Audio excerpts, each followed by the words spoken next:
Welcome to the AI Optimized podcast, the show where each week we sit down with entrepreneurs to explore their journey, the decisions they've made, and the systems they're building to create smarter and more efficient businesses.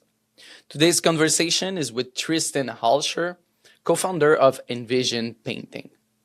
Tristan didn't discover business later in life, he grew up around it. From a young age, he was surrounded by people building their own path. At just 14, he stepped into the painting trade, working for his uncle, not because he loved the work itself, but because he saw something bigger behind it. Over time, that perspective shaped the direction he chose. He partnered with his cousin and built Envision Painting, a company that's now been running for over a decade. And like many entrepreneurs, he reached a point where the goal was no longer just to grow, but to step back, to build systems and create something that could run without him. For a while, that's exactly what happened. But recently, things shift. Challenges on the sales side pulled him back into the business, forcing him to step in again and take on responsibility he hadn't touched in years, leading into a new phase of reflection, adjustment, and rebuilding. Enjoy the episode.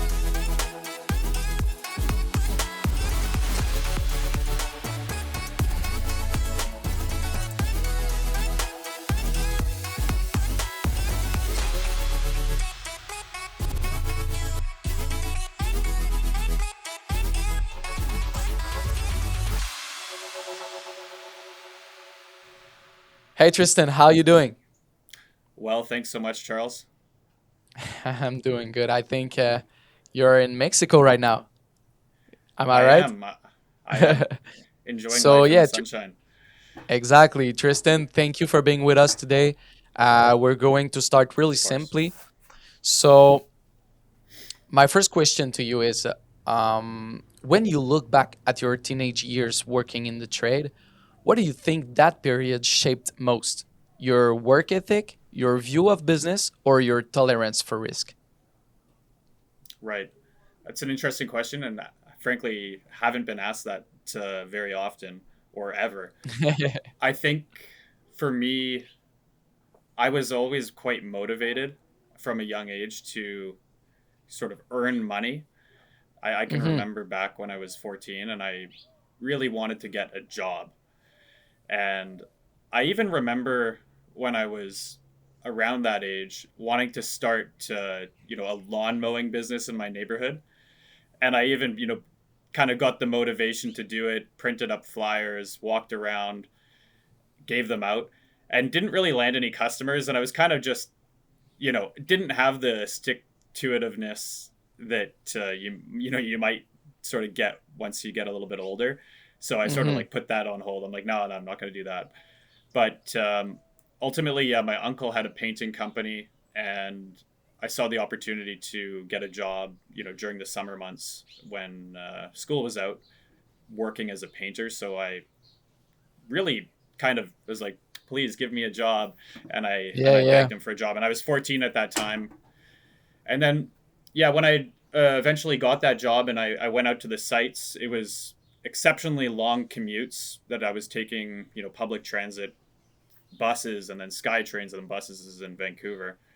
And getting to the job site, I quickly kind of realized that I don't know why I wanted to do this so much, because Hmm. I do even remember my very first day, and I was holding up drop cloths without a respirator or anything like that, just so that I could mask off areas where paint shouldn't get from the paint sprayer. Yeah. And I was doing that all day, and I was pretty motivated and hungry. Like I just pushed through it because I was still doing what I wanted to do. But I think at a certain moment realized like, man, this is not great. Exactly. But maybe it was a that was a family thing, right? It was, and I wasn't gonna quit, so I obviously got through what I said I would do because I really Hmm. really wanted this. But I think the motivation that it gave me was that I realized that I didn't want to do that type of work, Hmm. which sounds weird for somebody who's in the painting industry. But I realized I didn't want to be a painter, but I knew Yeah, that my uncle was able to be in that industry without doing the work, so I sort of ended up looking up to him as an example, and I realized that it was possible to. You don't need to do the manual labor to actually be in the industry. exactly. And that's amazing that you had an example at a young age to just follow and be inspired of. I think a lot Yeah. of entrepreneurs wish that at the beginning, you know? Was there anything about the early exposure that made entrepreneurship feel normal to you later on? For me, it wasn't just my one uncle that was, owning a business. I felt like every member of my family was in business for themselves in some capacity. Okay.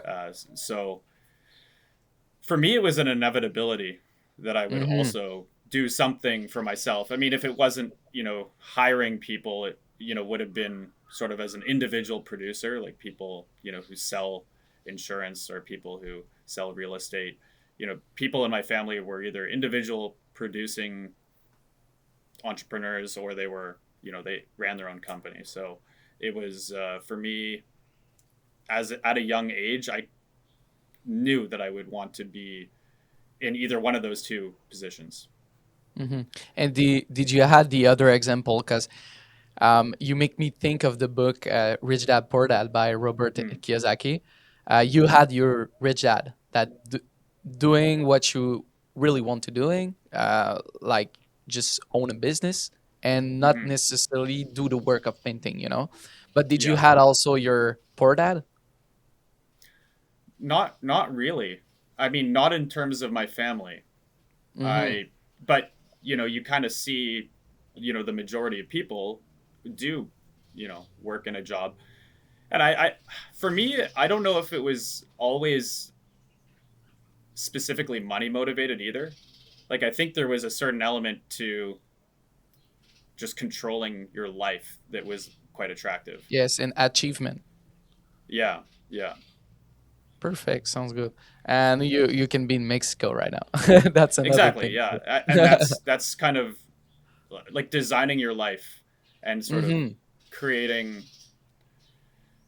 yeah, just not having to answer to somebody and Mm-hmm. be somebody that's told what to do all the time was kind of the reason why I would have never considered going with a traditional kind of employment route. It's Exactly. not And necessarily the money, it was just that. mm-hmm. And you started really young. Do you think starting that young changed the way you relate to employees today?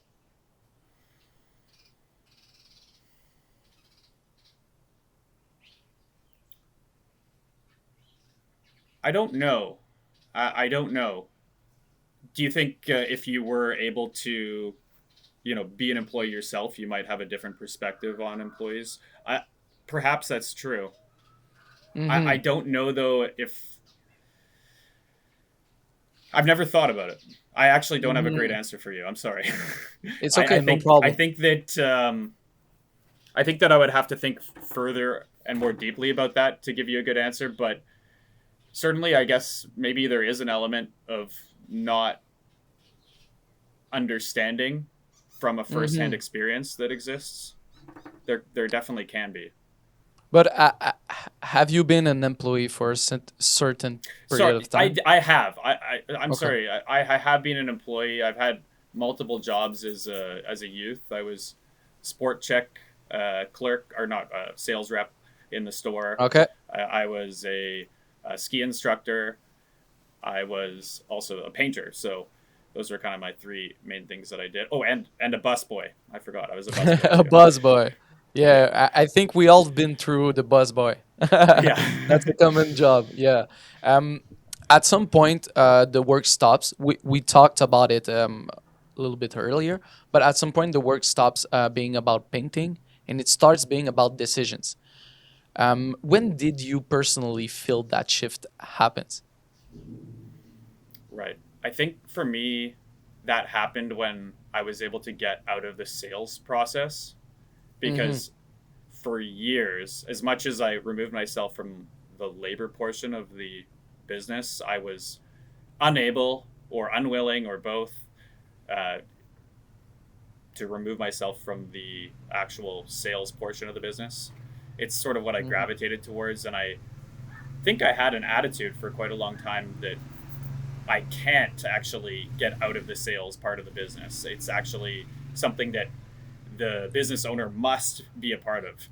And Mm-hmm. I don't know where that came from. I think it was probably, again, just looking around and seeing, oh, this is how these types of businesses are structured. The owner does the sales. So Mm-hmm. for me, I was many years just grinding out estimates day after day after day and doing the sales. So that was kind of like my on the tools. Mm-hmm. And about running a business, what surprised you most versus doing the work itself?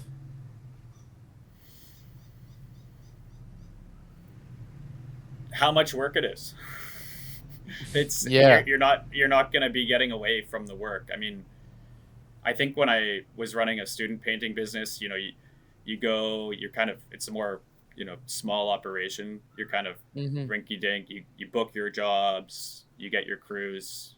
As long as your crews are capable, you can put them on a job, and, you can go home and you kind of have your time back to a certain degree. But if you have any sort of larger ambition, or, an ambition to grow, it's, Like you said, you have the easy. extra hours. It's easy to fill your time Yeah. with so many different things, and there's never an end point to the amount of work that you can do. There's Mm-hmm. endless amounts of work. So prioritization is like the focus, and Yeah. prioritization is the toughest There's thing. always a thing to do, and there's always it's not always the same day. Also, I think you can agree Mm-hmm. on this. Mm-hmm. It's Sorry, it's always a not always different the day. same. Yeah, Yeah, yeah, no. yeah. So it's more like a lifestyle you're adapt to it and not Yes, just yes. schedule, you know. Exactly. Exactly. And you talked about when we talked past weeks before the Mm-hmm. holidays, you've talked about values alignment and culture being central to your company. In practice, how do you protect that as you grow? I think that has been something that we've had to grow as we grow, as opposed to Mm-hmm. protect. I would Sure. say that it's something that I didn't really put much emphasis on early on. But then I think as you grow larger, you sort of realize the importance that it can have. And I think it's But just as it, simple as how people show up every day. yeah, What sort sure. of feelings do they have, and towards the company, or towards their colleagues, or towards the owners, and what sort of attitude are they bringing on a daily basis. And it's partially related to who you hire, but partially related to the culture you create, which I guess the culture you create is also, who you hire is a factor in the Yeah, culture you create. it's relating.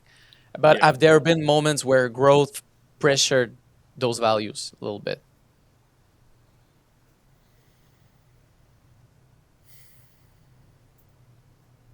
I would say the growth only pressured the values to be more emphasized. Okay. So values and what we stand for was never really something that I thought about at a smaller revenues Mm-hmm. or smaller business or smaller, group of people that were involved with us. It was sort of just a understanding between my business partner and I. Mm-hmm. What we sort of had, because we're cousins, and we've grown up together, and I think we had a shared understanding of how to approach challenging situations, and Mm-hmm. where we would sort of land was quite similar naturally. So the need to communicate that to other people at a smaller size wasn't really there. But then, as much, I mean, it could have been, I suppose, but Mm-hmm. we just didn't think about it. And then at a larger size, when you're having other people make decisions, it does need to be communicated. Mm-hmm. And that's why I say, for us, like, the growth was actually more of the the reason to sort of think about the values and the culture Cool. as And that's yeah. amazing, Tristan. I didn't know that was your cousin. That Yeah, yeah, that yeah. is your partner. That's amazing. So Family it's still a business. family business. Family business, yeah. I love it. So I'm with the thinking of family business. Me, it's not my blood family, but it's my best friends that I did a Yeah, business with, yeah, for sure. and I think it's an important thing to just decide who you're working with. Yeah. And Yeah. for you, how do you decide who belongs in the company and who doesn't as you scale? I think a lot of it comes down to, who has been with you already and Sure. how will anybody new be able to fit into that structure. Mm-hmm. So, obviously, in order to get to, to grow the business, we've had to go through many, you know, candidates. I mean, not obviously, but we've had to fire people. We've had to, Exactly. people leave. There's been a lot of turnover. So the people that have stuck with us and shown their worth in the company, they also have an impact on a large impact on anybody new that comes in. And ultimately, they're individuals too with their own ideas. And, certainly there's overlap with the ownership. But I think a big part of who comes into the business not only needs to align with the vision of the business, but also with the existing people that are important in the business. Mm-hmm. And from where you sit today, what feels harder about running a painting business now compared to a few years ago?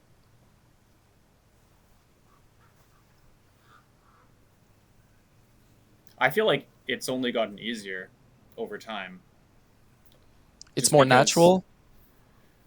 I think the reason it's gotten easier is not because of me though. I think it's because, again, like the retaining those people over time, they get better at their jobs, and they keep taking things off ownership's plate over time.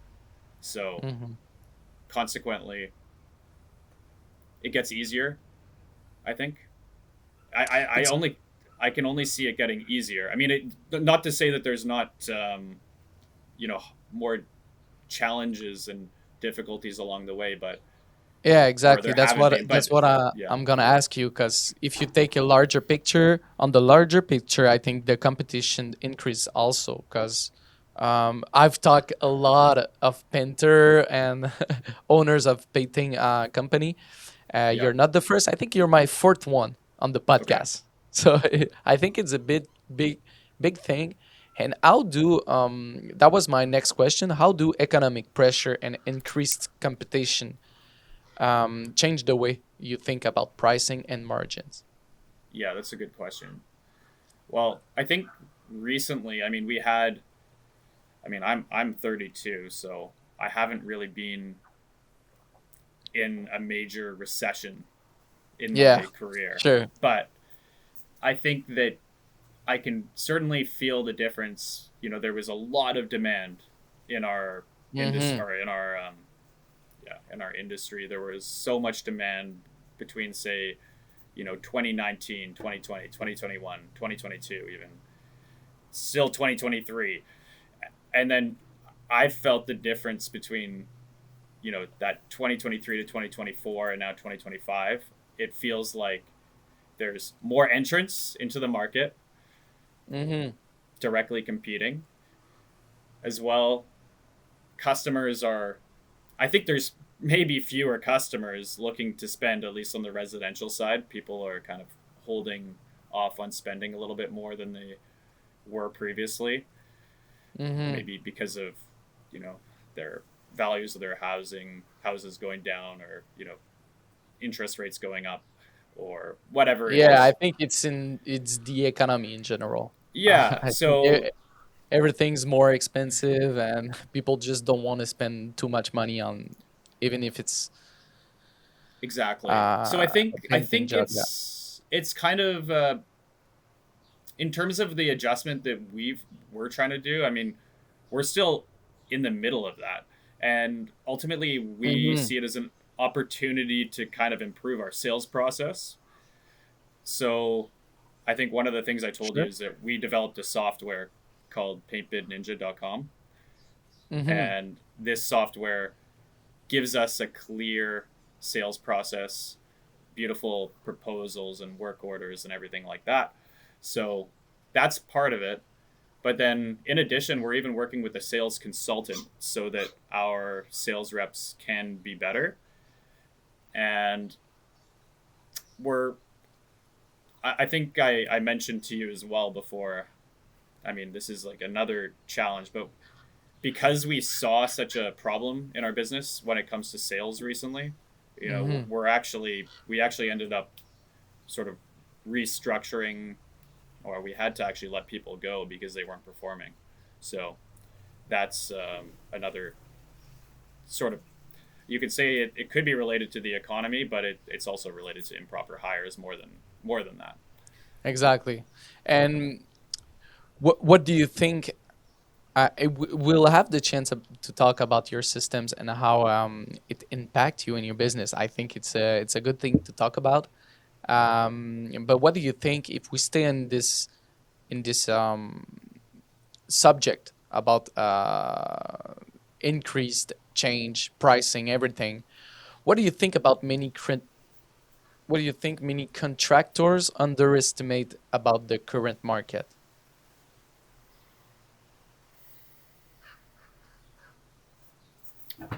I think that a lot of contractors don't realize that they can actually still charge what they were charging before. Like they don't necessarily need to discount their services. Mm-hmm. I still think that consumers will buy based on value, and I think that ultimately there is a way to crack the code. I'm not claiming that we're 100% there or anything, but there's a way to crack the code so that you can still charge and get your margins and keep your customers happy and still have a good sales rate, even in an environment where you have less customers, have more competition. It's just Mm-hmm. about, making sure you're tightening up every part of your sales process and marketing process so that you get your ideal customers in the door, you pre-sell them, and then you close them. Yes, and I love it Oversimplification, because but yeah, you're really on the sell thing.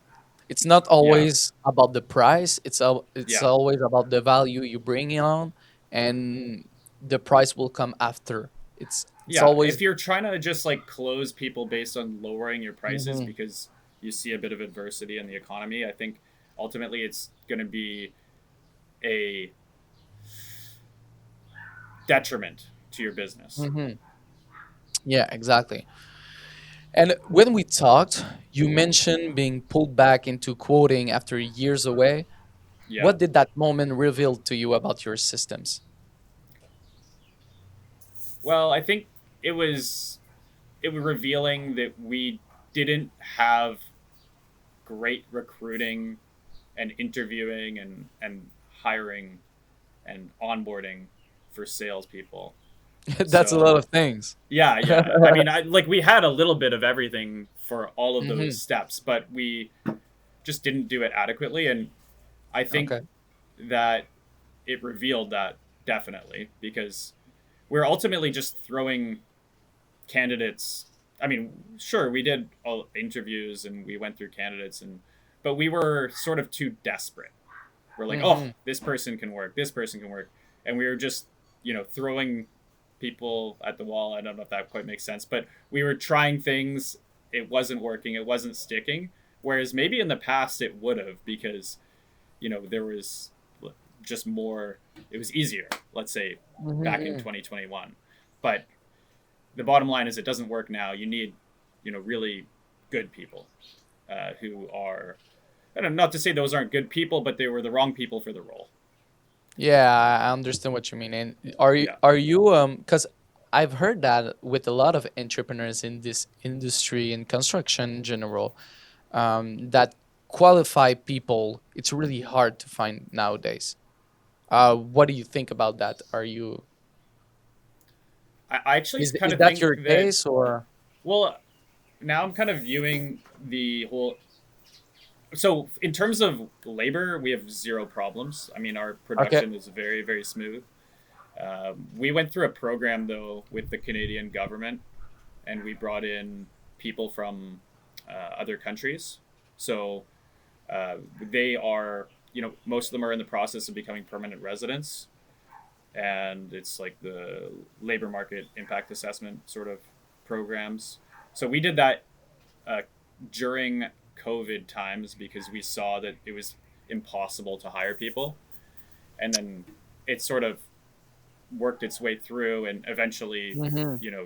we had our people come, and then we've integrated them into our company. And so most of our employees are actually, like, most of our painting employees come from that program, and Okay. a lot of them knew each other. Most of them are from Mexico, and so we have a pretty large contingent of our painters who are from Mexico. Is that And why you're in Mexico right now? no, that's not why I'm in No. Mexico, actually. But Okay. yeah, they so ultimately we don't have any real problems with Mm-hmm. hiring people. Also, the labor market has changed since we made that decision, and now it is a lot easier to recruit new people. But regardless, Mm-hmm. when it comes to sales reps, I mean, I think it's a harder position to hire for in general.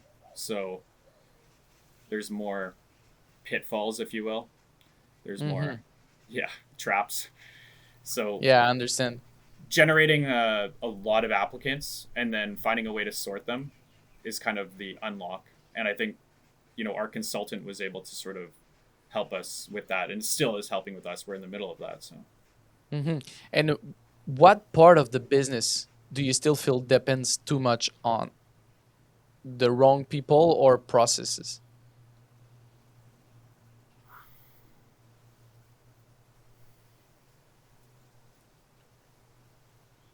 it's a good question.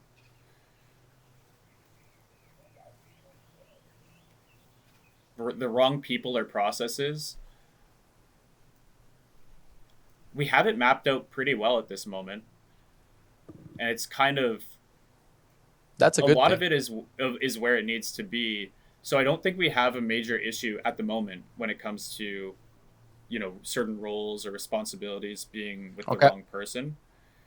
Processes, I mean, I'm sure there's processes that we have that need to be updated. I mean, certainly I was kind of chatting your ear off about the recruiting and for sales reps process and the sales onboarding process. And so certainly a lot of systems around that, and a lot of minor systems like tertiary systems in our business for how we do this or that can be improved.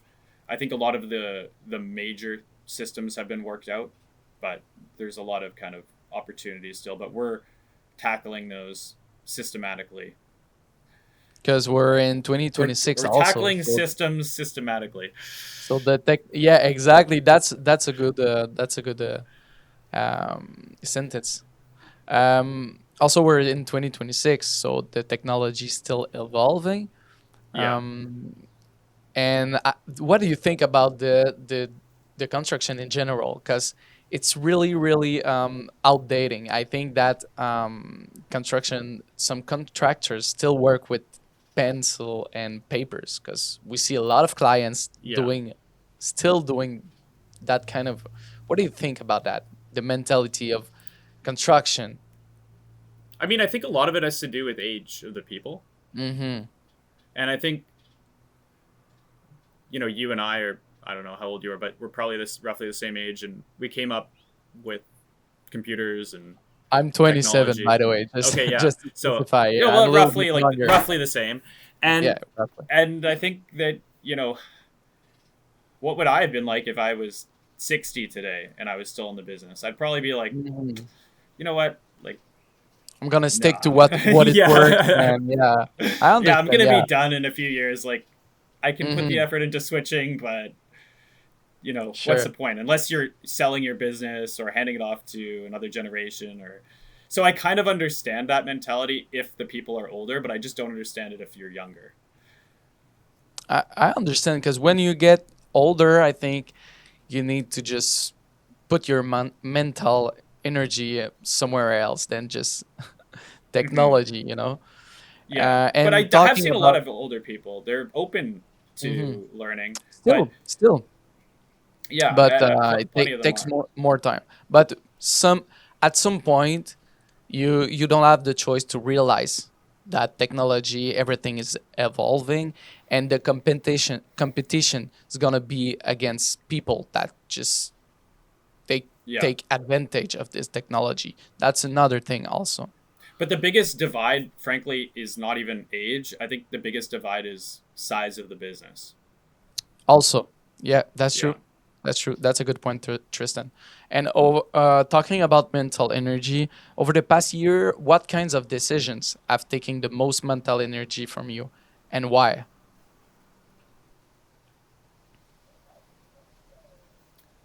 I mean, looking back at this past year, I think it was, figuring out who to fire Mm-hmm.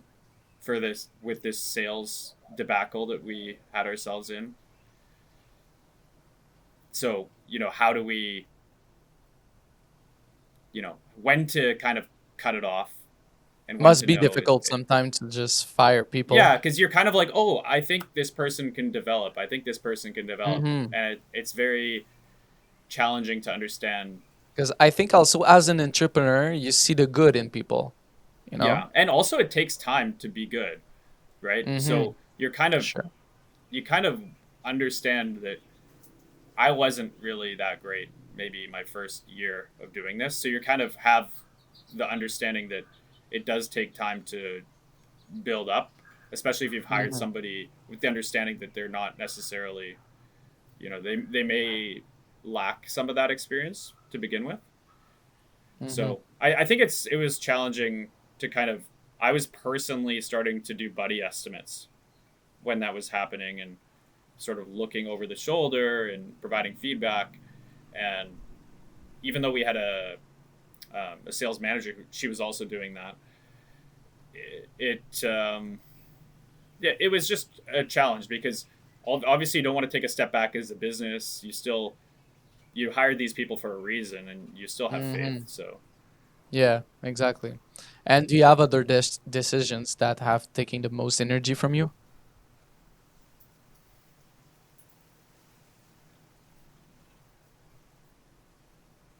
mm,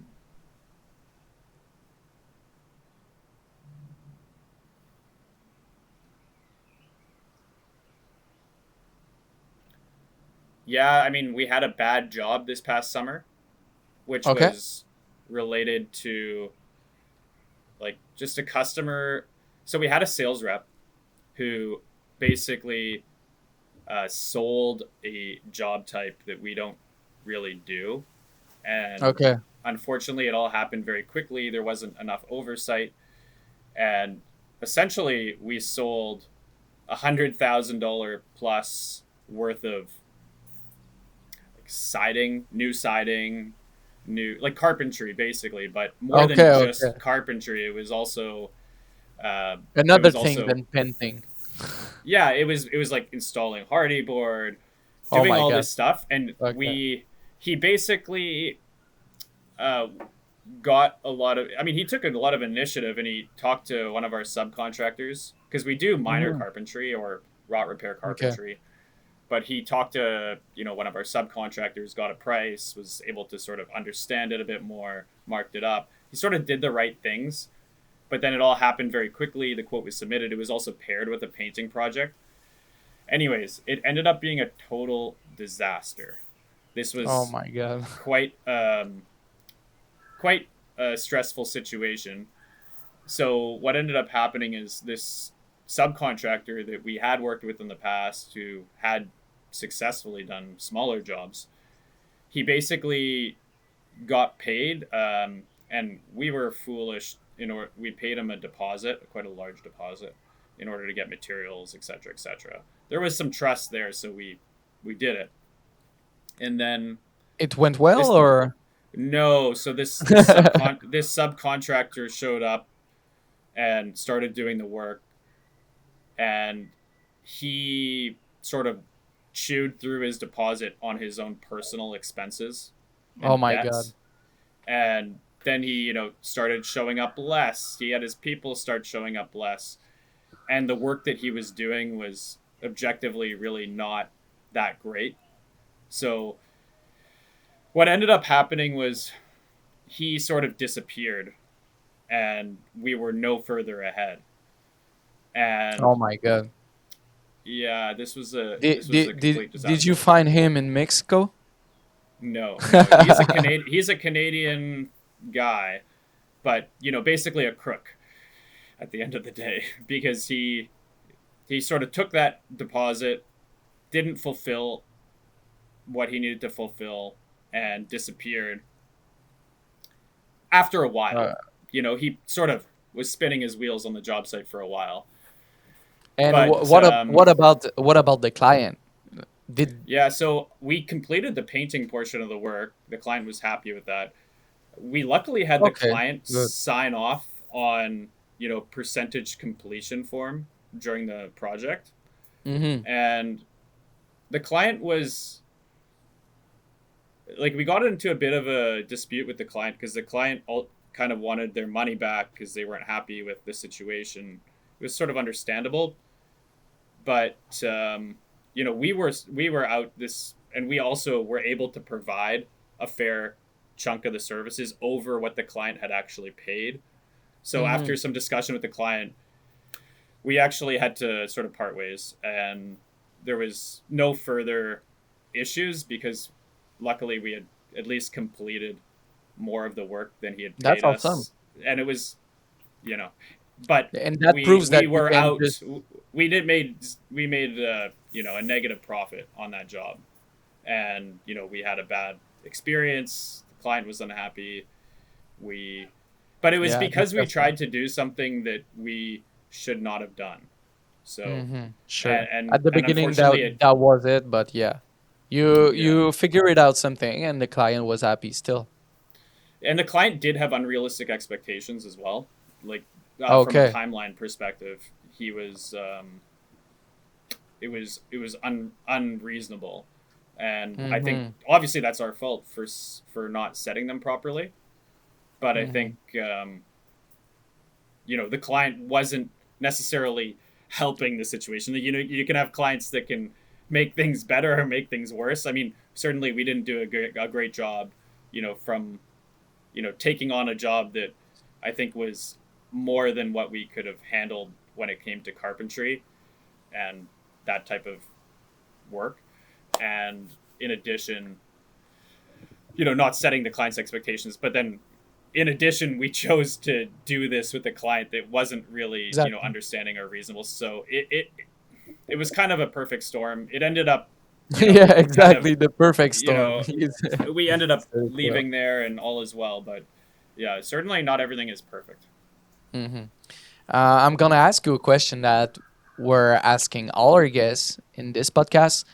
Um, so the magic wand, because I want to know if you had a magic wand and could instantly change or improve one thing in your business tomorrow morning, what would it be and why? I mean, definitely the sales process. Like, not necessarily the process, but just, being able to sort of have people in place to close deals at a high clip. That would Hmm. be the unlock that our business requires. And how do you think AI could realistically help support that improvement?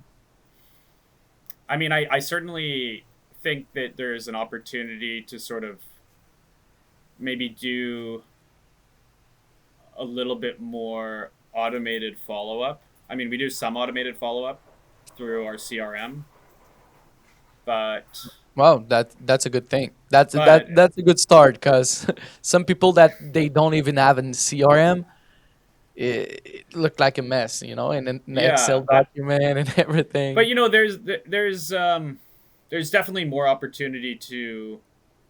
Okay, so I mean, Mm-hmm. after talking to your colleague, I think there's two things that we could potentially do better, which is just that speed to lead so we can increase estimate conversion, especially after hours. Secondly, Mm-hmm. would be, just follow up, maybe some kind of follow up that's a little bit more unique, but and Mm-hmm. automated at the same time. And which part of your work would you most want to automate first? My work specifically, or just the company's work? The company's work and your work in general, in your day-to-day basis when you're working or in your business. Which I part mean, I've of heard a lot of people talk about having executive assistants, and I've always thought a lot about that. And I know it's not AI specifically, but I kind of feel like there might be still value in that, even in a world of AI. hmm So, um, and I yeah, don't and have one. I don't have one, but we have lots of virtual assistants that work in specific roles in our business. yeah. But I don't have any executive assistant. And I think in the future, and I don't know, maybe the not too distant future, I could see a value in having somebody or something like that, and hopefully somebody that maybe would utilize AI to make themselves even more productive. Yes, But and a team that you can rely on to, yeah, that because AI it's a thing, but it needs also to be, it's your systems, it's your business, and there's hmm, a way you're working, you know, so yeah, it needs to be really shaped for you. yeah. So that's another thing too.